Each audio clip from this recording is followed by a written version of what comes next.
Guys, bali dalawang inahin ito na winalay ang mga biik. So ngayon, ang inahin naman ng ating asikasuhin, bibigyan natin ng vitamins. Yung dalawang inahin ngayon.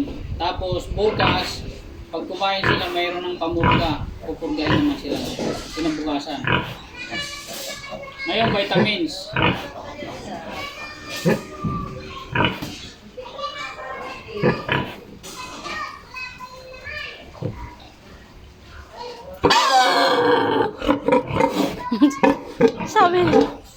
Sabi.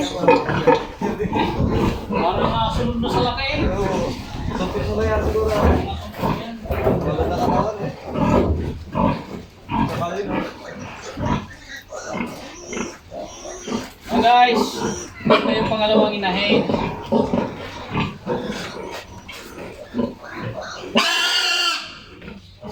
Meron pa.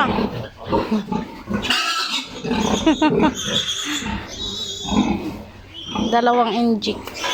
Bye guys!